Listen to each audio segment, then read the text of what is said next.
नमस्कार, मैं मेघा सिंह स्वागत करती हूं आपका न्यूज़ 18 उत्तर प्रदेश उत्तराखंड के डिजिटल प्लेटफॉर्म पर।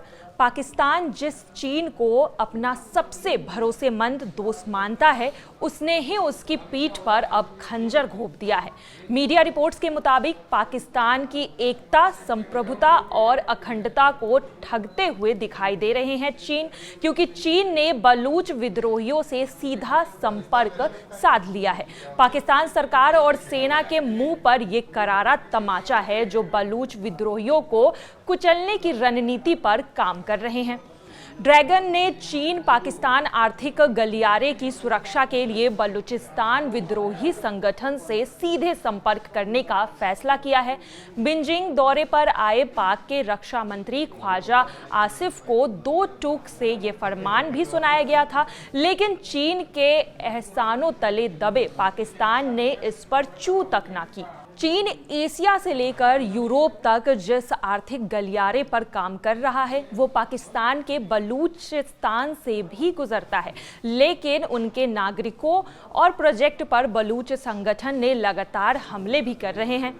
पाकिस्तान फौज उन्हें रोक पाने में नाकाम हो रही है। वहीं देखा जा रहा है कि गवादर पोर्ट और रेको दिक खनन के प्रोजेक्ट भी ठप पड़े हैं और चीन को इससे भारी नुकसान हो रहा है।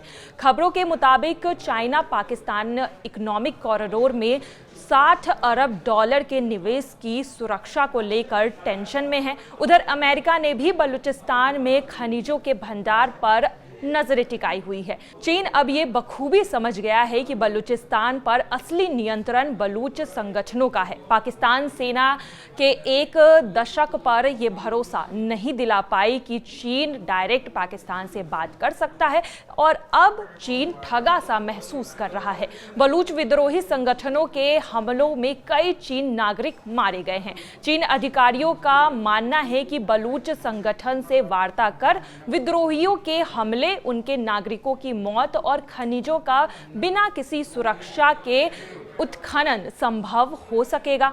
वहीं चीन ने ऐसी चाल 2019 की गोपनीय वार्ता के दौरान भी चली थी। दुबई में वार्ता नाकाम हो गई थी। कुछ विद्रोही संगठन बातचीत को आगे आए थे, लेकिन कुछ संगठन चीन के इरादों को लेकर संदेह में थे। इस विद्रोही संगठन ने स्वायत्तता कमाई में हिस्सेदारी और पाकिस्तान सेना की कार्रवाई पर रोक जैसी मांग चीन के सामने रख दी थी। चीन के सामने चुनौती ये भी थी कि वो अलग अलग विद्रोही संगठन से कैसे अलग अलग बात करे। चीन आर्थिक गलियारों के रास्ते में अपनी चौकियां भी बनाना चाहता है, लेकिन बलूच विद्रोही इसके सख्त खिलाफ है, क्योंकि ये उनके दमन का नया हथियार साबित हो सकता है। बलूचिस्तान में 6 लाख करोड़ के खनिजों का भंडार होने का अनुमान है। इसमें तांबा, सोना और लिथियम का भंडार शामिल है। चीन के भारी कर्ज तले दबे पाकिस्तान में इतनी हिम्मत भी नहीं है कि वो इस कदम का विरोध कर सके, और अब यही हो रहा है कि चीन पाकिस्तान को छोड़ डायरेक्ट बलूचिस्तान के विद्रोहियों से बात कर रही है, और अब इस कॉरिडोर को लेकर भी चीन डायरेक्ट बलूचिस्तान में BLA से संपर्क कर सकती है।